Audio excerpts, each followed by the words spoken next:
चलिए देखिए, अब जो है कि हम पढ़ेंगे rules for obtaining image by concave lens, यानी कॉनकेव लेंस से इमेज बनने के रूल्स क्या हैं। तो जो आप लोग कॉन्वेक्स लेंस में पढ़े थे रूल, सेम रूल वही इसमें भी है। देखिए, मान लीजिए कि यह है एक कॉनकेव लेंस, ठीक। ये इसकी मान लीजिए प्रिंसिपल एक्सिस है, ठीक है। ये फोकस है, एक फोकस यहाँ पे है।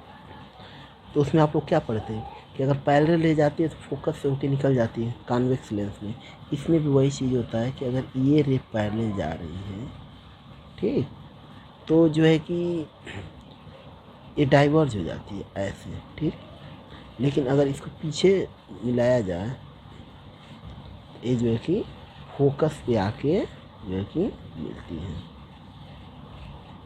तो ये फर्स्ट रूल है कि अगर प्रिंसिपल एक्सिस के पैरेलल रे जा रही है तो वो जो है कि डाइवर्ज हो जाती है। अगर उसको पीछे तक बढ़ाया जाए तो फोकस पे आती हुई प्रतीत होती है। ये जो है कि फर्स्ट रूल हो गया। अब देखिए सेकेंड रूल, अगर इस ऑप्टिकल सेंटर से ऐसे कोई रे आ रही है तो ऑप्टिकल सेंटर से आने वाली रे जो है कि वो क्या होती है, सीधे निकल जाती है। कॉन्वेक्स में भी यही रूल था। थर्ड रूल देखिए, ये है कॉनकेव लेंस, ये इसकी प्रिंसिपल एक्सिस। तो थर्ड रूल क्या है कि अगर फोकस की ओर कोई रे आ रही है, ऐसे रे मान लीजिए कि कोई ऐसे फोकस की ओर आ रही है, तो ये जो है कि रिफ्रैक्शन के बाद प्रिंसिपल एक्सिस के ये पैरेलल हो जाती है। अगर फोकस की ओर कोई रे आ रही है तो रिफ्रैक्शन के बाद ये प्रिंसिपल एक्सिस के जो है क्या हो जाती है, पैरेलल हो जाती है। यही जो है कि आपका तीन रूल है कि अगर प्रिंसिपल एक्सिस के पैरेलल आ रही है तो ये जो है कि रिफ्रैक्शन के बाद फोकस की ओर जो है कि मिलती हुई प्रतीत होगी। सेकंड क्या है, ऑप्टिकल सेंटर से अगर कोई रे आ रही है तो जो है कि बिना डाइवर्ज हुए सीधे निकल जाएगी। थर्ड क्या है कि अगर फोकस की ओर कोई रे आ रही है तो रिफ्रैक्शन के बाद ये प्रिंसिपल एक्सिस के पैरेलल निकल जाती है। अब देखिए formation of image by concave lens, यानी कॉनकेव लेंस से इमेज कैसे बनता है। तो इसमें दो ही रूल है कि अगर पहला देखिए, मान लीजिए कॉनकेव लेंस है, ठीक, ये फोकस है, ये जो है कि सेंटर है, ठीक है, इधर भी ये मान लीजिए फोकस है। तो पहला रूल ये है कि ऑप्टिकल सेंटर और इनफाइनाइट के बीच में कहीं भी अगर ऑब्जेक्ट है, देखिए कैसे इमेज बनेगा। तो एक रे पैरेलल जाएगी, तो आप लोग जानते हैं कि पैरेलल जाने वाली जो फोकस से होती हुई जाती हुई प्रतीत होती है, यानी ऐसे निकल जाएगी और इधर बढ़ाएंगे तो जो है कि फोकस पे आके मिलेगी।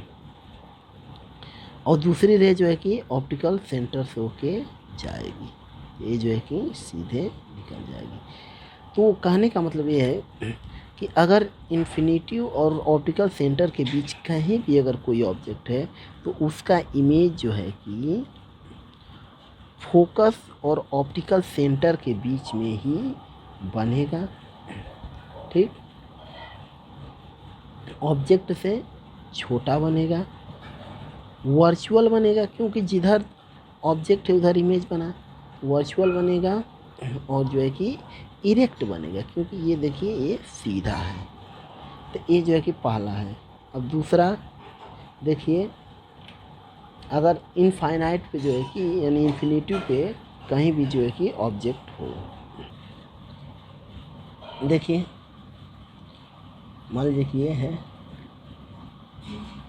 Concave lens. प्रिंसिपल एक्सिस और ये जो है कि ऑप्टिकल सेंटर। ऑब्जेक्ट जो है कि मान लीजिए कि इनफाइनाइट पे है, तो आप लोग जानते हैं कि इनफाइनाइट पे इमेज ऑब्जेक्ट रहेगा, तो वहाँ से जो भी रे आएगी वो जो है कि पैरेलल ही आएगी, इस प्रिंसिपल एक्सिस के पैरेलल आएगी। तो यहाँ पे मान लीजिए कि ये फोकस है और यहाँ पे ये फोकस है, ठीक है। तो ये जो है कि ऐसे डाइवर्ज हो जाएगी, और डाइवर्ज हो जाएगी तो पीछे तक बढ़ाएंगे तो जो है कि फोकस होती, इसी तरह से ये भी डाइवर्ज हो जाएगी, इसको पीछे बढ़ाएंगे तो फोकस पे आती हुई मिलती हुई प्रतीत होगी। यानी कि यहीं पे जो है कि इसका इमेज बनेगा। तो इमेज कैसा बनेगा, जिधर ऑब्जेक्ट उधर इमेज, वर्चुअल हो गया, बहुत ही छोटा हाईली डिमिनिश्ड बनेगा, ठीक है, और जो है कि इरेक्ट बनेगा। तो इसमें दो ही सिचुएशन है इमेज बनाने के लिए। एक अगर जो है कि कहाँ पे हो, ऑब्जेक्ट ऑप्टिकल सेंटर और इन्फिनिटी के बीच कहीं भी हो, तो इमेज जो है कि ऑप्टिकल सेंटर और फोकस के बीच में बनता है। और दूसरा जो है कि इन्फिनिटी पे हो तो इमेज जो है कि फोकस पे बनता है। यही दो रूल